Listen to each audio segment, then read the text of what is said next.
this is the only way for holding this pinion from turning and tightening this bolt, this nut.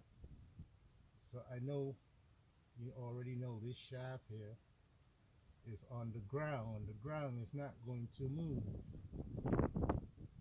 From turning here, the vehicle is not going to move unless you have it supported correctly. Now we have to get our socket or a torque wrench in there. It's always best to use your ratchet for tightening the fasteners. Don't use your torque wrench. So if you had a power tool, you'll go like this. Just shoot that bad boy in, huh? Good luck with them power tools. I like them. Everybody should. Just have to know that you don't bust any threads and strip any nuts and bolts, because that's what happens most of the time.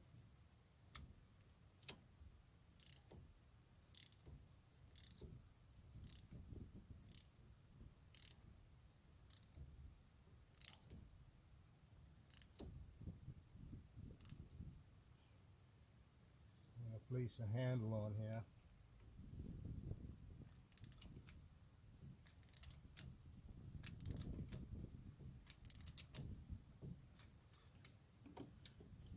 I just want to take this out for a little. Okay, so that kunk, that unk, that you will normally hear, that is like a jungle brother in there.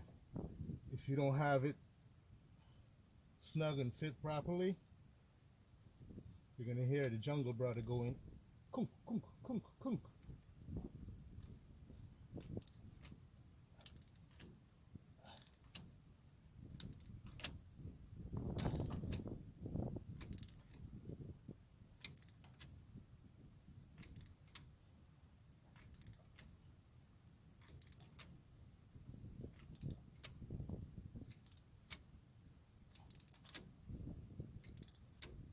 Now I'm asking myself,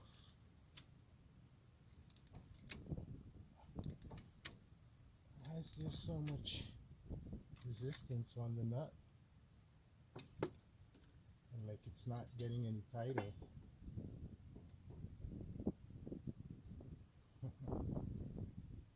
I'm just hoping it's not stripped,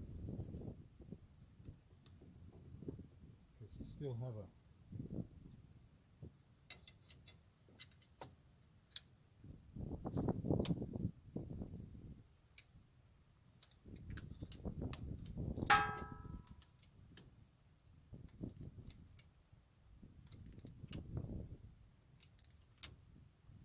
I don't think that nut could be stripped.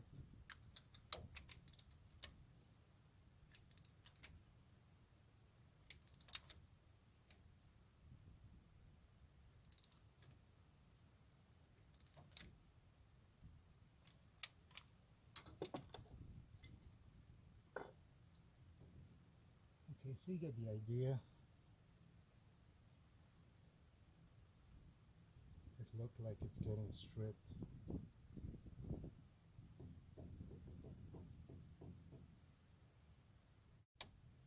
I want you to take a look at something, right? Just look at the flange. See what it's doing? So I need to get that out of there. That little has a plate.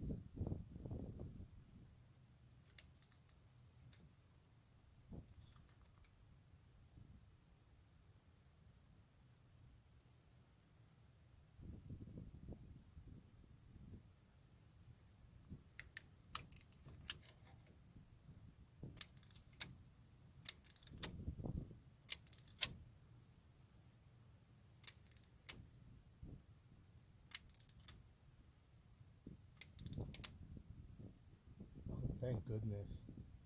It has met the end of its travel, if you know what that means, and ready to be torqued. But I want to tighten it some more because I want to see if I get that jungle brother out of there. That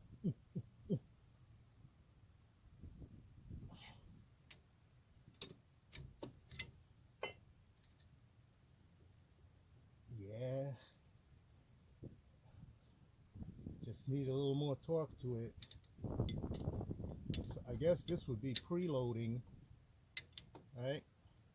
Some people will call it preloading the bearing.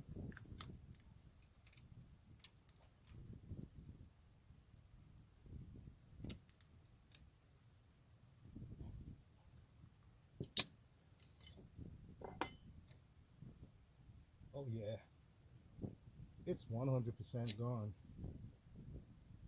So nothing was changed, nothing was modified. Just simply clean everything up and put it back together. Now I have 150 foot-pounds on my torque wrench, and that's what I'm going to give it. That's all I'm going to give it.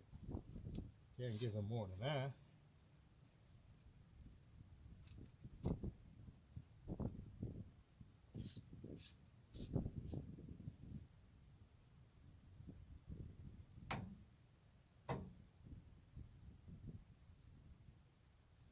So I cranked the torque wrench all the way up to 180 foot-pounds, right?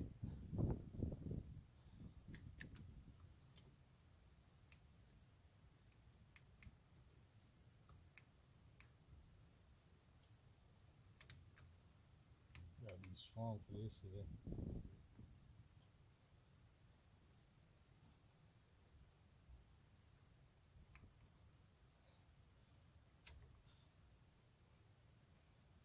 Now it might be best to release the nut and put the Loctite and clean the threads up.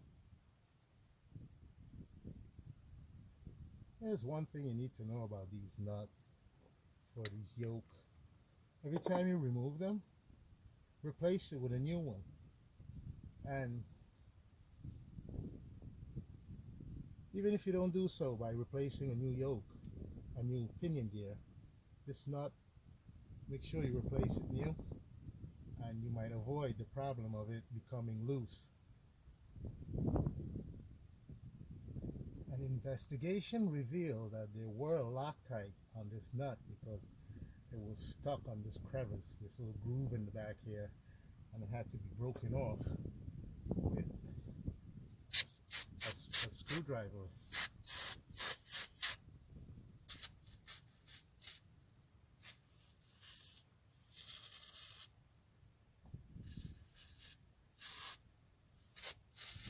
So what we are doing here is we're eliminating all grease from the surface of the threads. Get a cloth in there, clean out the threads real good on here also. We'll be able to do in here much better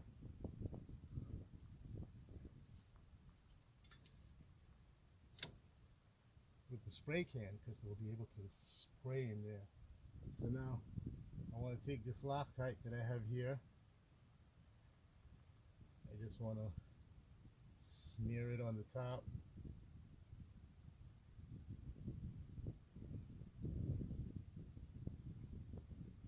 And get some on the nut. So that brake clean it dries within 5 minutes. Now you don't want to put too much on here, because if someone has to remove this in the next 10 years, which is what I'm doing, I had to do this 10 years ago, and that was around approximately, I think, 160,000 miles. We're now at 210, I believe.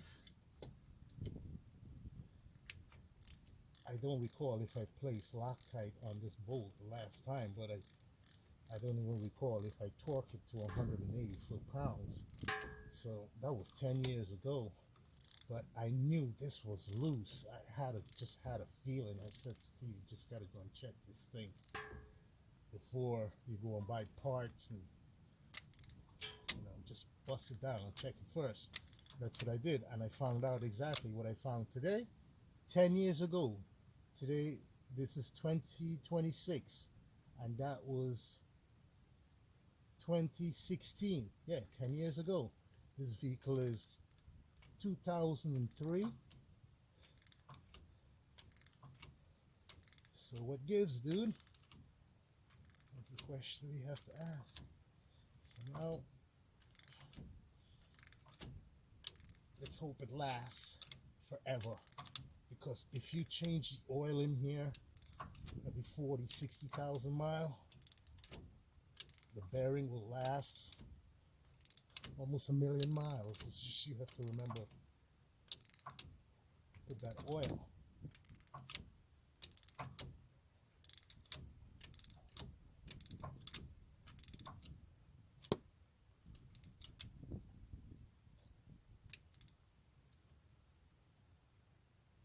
So that's the final of a drive. Now normally, to torque this thing down to like 180 foot-pounds, you're gonna have to like grab onto something of the car, use your feet or something and press on it until the torque wrench goes click. I don't know if I should leave the camera for that to run, but let's see. I hope I don't kick down the camera.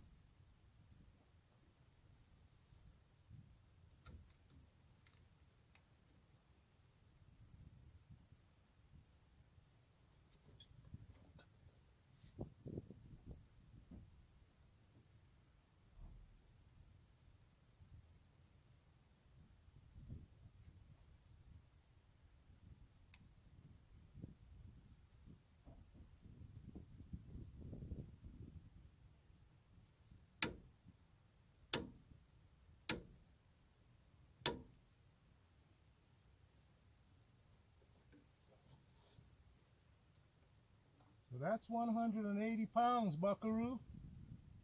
I know I clicked it twice, and according to democracy, it's not good to click the torque wrench twice. Maybe you could look into that and see why. But anyway, that's 180 foot-pound. The factory service manual in Nissan recommend, I believe, between 92 pounds and 200 pounds. Don't play around with 92 pounds. You're never gonna get that jungle brother out of there. That see, it's gone. And the bearing, it has a preload on it. Should I get a scale and see? Let's see. I got the scale here, the old caveman scale. So I wanted to show you, we got a little spring tension, right? Oh, this is in 4-pound increment. We don't want to look at the pound. What we want to look at is just that the gauge move. Can you see it? You gotta look at this little thing here. You see it's jumping. You see, as I tug on the bolt, it's jumping. So if I would estimate it, it has approximately a pound, maybe 1.5 pounds of preload on it. It's an excellent preload because the jungle brother is gone. There's no more inside there. I'm shaking, the whole vehicle shaking this thing. So we're good here. Now we just got to put a drive shaft back on. Let's go on the other side, get the carrier in, axles, wheels, and everything finalized and get out of here. Take it a test drive, see what happened. In the process of preparing to install that rear differential, you're going to want to clean out inside there in that tube all the way across. You're going to see what it looks like inside, and this area here. So when you place that axle in here, you have a seal in there that you're going to have to pack with some grease. That seal separates the differential oil from the bearing. The oil from the differential does not come over here to contaminate the wheel bearing. So it's still good to put some oil in that wheel bearing now that you have it off. I'm going to show you how you do that later. So I just want to come back here and check the preload.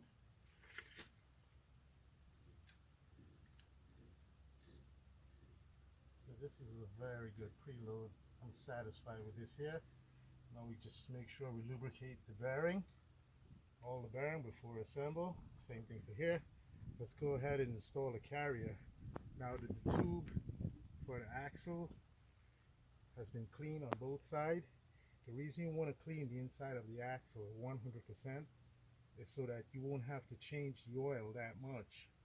Most of the contaminant from the oil comes from the casing, the surface inside of the housing, and its tube. It mixes with the new oil, contaminate the oil, and it gives a false impression of wear and tear on the gear and the bearing. So cleaning is very important. Once you clean, you may not have to change this oil again for 100,000 miles, because you have to remember, when this fixture, this assembly came from factory, it was brand new, and that oil lasted, endured for almost 100,000 miles. So I saw a video where a guy showed that there's a number on here that shows the depth, the pinion depth from here to the surface in here. This don't have any number to show any pinion depth, so don't rely on that. Go to the book to find that out.